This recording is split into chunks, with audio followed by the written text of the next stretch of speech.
Hola, espero que estén muy bien. Hoy vamos a hablar acerca de un material de ciencias sociales para sexto básico llamada la Ley de Instrucción Primaria.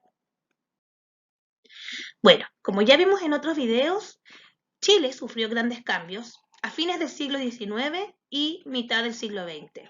Y la educación no fue algo que quedara fuera. Hubo grandes transformaciones en su estructura, ya que antiguamente el Estado no intervenía tanto en la educación de las personas, por lo que tuvo que ocurrir un gran cambio después de la cuestión social que ayudó a que se preocuparan de enseñar correctamente a las personas de nuestro país.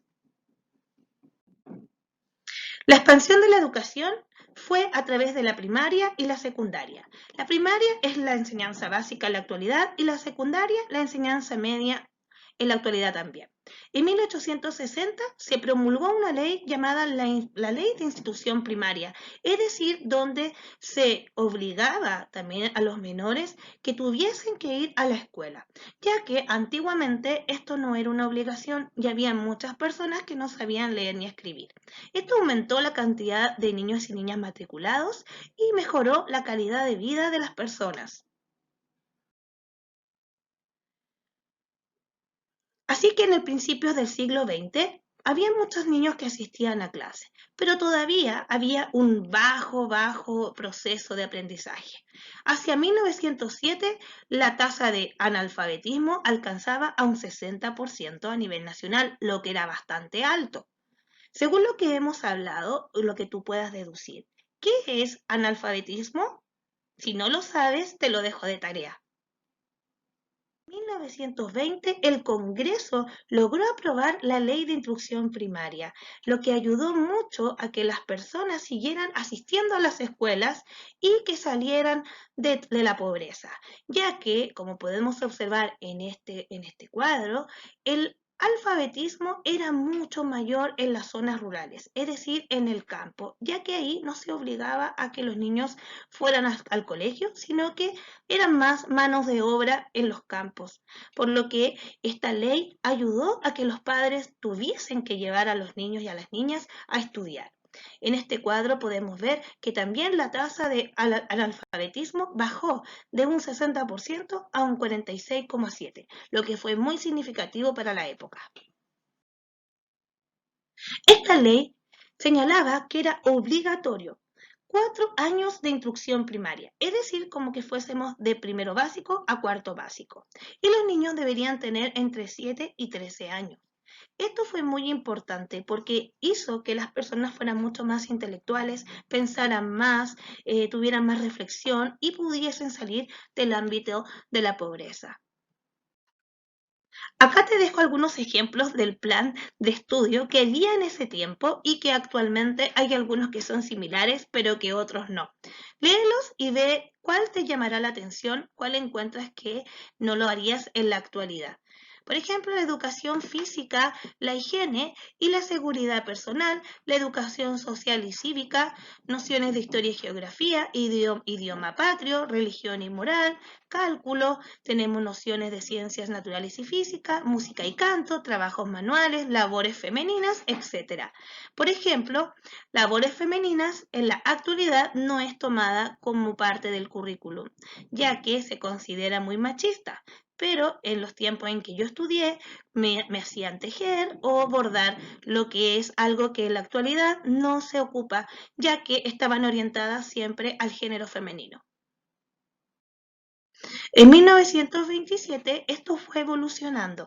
La ley de instrucción primaria permitió que se hicieran otras reformas a nivel educacional, como por ejemplo que se reconoce la educación especial, diferencial y parvularia, que en la actualidad es muy importante, ya que en el inicio no había este tipo de preeducación preescolar. Desde esta norma se empezaron a fundar las primeras escuelas para los infantes y los jardines de menor edad, y así pudieron integrarse a los niños más pequeños y aquellos que tenían algún retraso o alguna dificultad en el aprendizaje. Entonces también ayudaban a que ellos también salieran adelante. En 1931 se hizo un decreto muy importante para la educación superior, ya que se dio como legales las primeras instituciones de educación superior como universidades. Y aquí aparece la Universidad Católica de Chile, la de Concepción, la Federico Santa María y la Católica de Valparaíso. Estas en la actualidad son reconocidas como una de las mejores del país, incluso a nivel mundial. Ya forman parte de los consejos de rectores y están acreditadas por el Estado. Es decir, que muchas generaciones permitieron que fuesen a estudiar allá para poder tener una profesión y salir también de su realidad. Bien, te dejaré entonces la siguiente actividad. Lee el siguiente texto, analiza el cuadro y responde las preguntas que se plantean a continuación. Ley de Educación Primaria Obligatoria en Chile, dictada el 26 de agosto de 1920.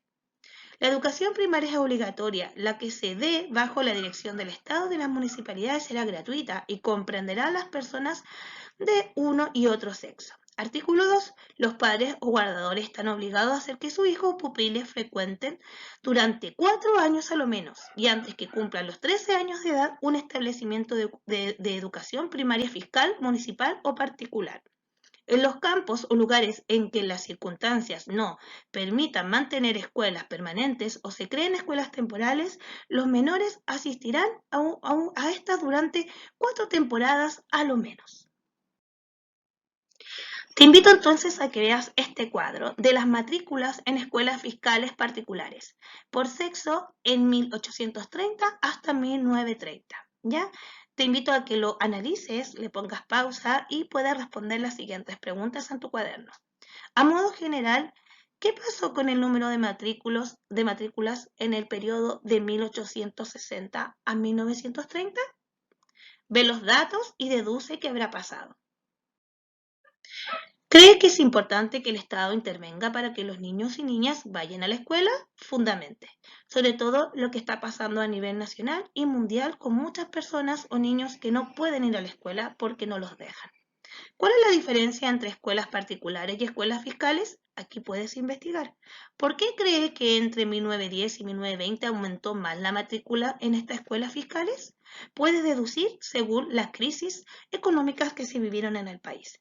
¿Cuál cree usted que es el objetivo de la existencia de ciertos niveles escolares obligatorios? ¿Por qué se deben cumplir algunos niveles? ¿Por qué no? ¿Qué crees tú? ¿Qué importancia tiene la educación de los niños y jóvenes para la sociedad? Argumente. Aquí puedes realizar una opinión acerca de la importancia de tener educación. Incluso, antiguamente, la mujer tampoco podía asistir a la universidad, votar, etc., la que la obligaba a estar en la casa.